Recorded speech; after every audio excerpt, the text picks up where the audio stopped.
እንደ ሀገር የተጀመረውን በምግብ ራስን መቻል ከተረጅነት መላቀቅና የሀገር እድገትና ብልጽግናን ለማረጋገጥ የተለያዩ ኢኒሼቲቮች ተቀርጸው ወደ ስራ የተገባ ሲሆን ይህንንም እቅድ ተግባራዊ ለማድረግ የተለያዩ መንግስታዊና መንግስታዊ ያልሆኑ ተቋማት እየተሳተፉበት ይገኛሉ። ዩናይትድ ኔሽን ዴቨሎፕመንት ፕሮግራም ከኢትዮጵያ አካባቢ ጥበቃ ባለስልጣን ጋር በመተባበር በሀገሪቱ በሁሉም ክልሎችና በሁለቱ ከተማ አስተዳደሮች በተመረጡ 22 ወረዳዎች ላይ ፕሮጀክት በመቅረጽ ዝቅተኛ ገቢ ያላቸውን ወገኖች እየደገፈ ይገኛል። በፕሮጀክቱ ተጠቃሚ የሆኑ ወገኖችም በተደረገላቸው ድጋፍ ደስተኛ መሆናቸውን አንስተው አሁን ላይ በፊት ከነበሩበት የተሻለ ገቢና ቤተሰባቸውንና ራሳቸውን ማስተዳደር እንደቻሉም አንስተዋል። መኖ ሰጠኝ። መኖ የሌሎችም እንደውም እንደኔ ግዳፍ አላደረገላቸውም። እሱ እንደውም ለኔ ለብቻ ግዳፍ አደረገልኝ። እግዚአብሔር ይስጥልኝ። ከምንም በላይ አመሰግነዋለሁ ማለት ነው። እና የዶሮ ቤትም ያው በዚህ መልክ ሰጥቶኝ እያረባው ነው። ከዛም በኋላ ደግሞ ዶሮቹ ራሱ መኖ ሲያገኙ አሁን እየጣሉልኝ ነው ማለት ነው። አሁን መኖ ግን ተቸግር ያለው ስለራሱ እንኳን 50 ኪሎ እንደውም መኖ አደረገልኝ። አሁን እነዚህ ዶሮች ራሱ እንኳን 17 ዶሮች ይጥላሉ። እግዚአብሔር ተመሰገነ። እኔ መጀመሪያ የጀመርኩት ያው 25 ዶሮ ነው የድርጅቱ ሰጠኝ።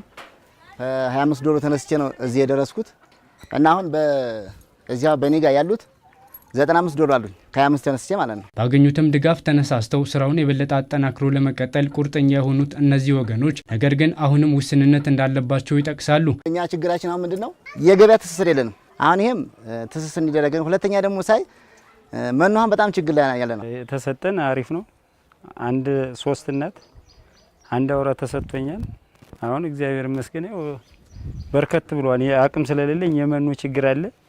የአቅም ጉዳይ ያው በብድር ቢመቻችልኝ ወደ የመስራት አላማ አለኝ። ይህ ፕሮጀክት በሀገር ደረጃ 225000 ዜጎችን ተጠቃሚ ለማድረግ የተቀረጸ እንደሆነ የፕሮጀክት ማናጀሩ አስታውሷል። ኢትዮጵያ ውስጥ በሁሉም ክልሎች ማለት እንችላለን በተመረጡ ሁለት ወረዳዎች ላይ በአጠቃላይ በ22 ወረዳዎች የሚተገበር ሆኖ በ5 ዓመት ፕሮግራም ውስጥ በ225000 ታርጌት ቤኔፊሻሪዎችን ተጠቃሚዎችን ለመድረስ የታቀደ ፕሮጀክት ነው። ፕሮጀክቱ ትኩረት አድርጎ የሚሰራው አመጋገብ ላይ ሲሆን ከፍ ሲል ደግሞ ገቢ ማስገኘት ላይ ነው። በዶሮ እርባታ በጥንቃቄ ከተሰራ በአነስተኛ ቦታ በትንሽ ቦታ ላይ ዶሮችን እንትን አድርገው አንደኛ እንቁላል የሚጥሉ ዶሮችን ብናረግ እንቁላሉን ልጆችን ይመግባሉ፣ ይሸጣሉ፣ ገንዘብ ያገኛሉ።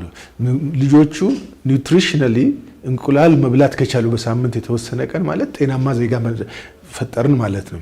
ስለዚህ የገቢ መሸጥ ከቻሉ ገቢያቸው ላይ አዳፕ አደረገ ማለት ጨመረ ማለት ነው።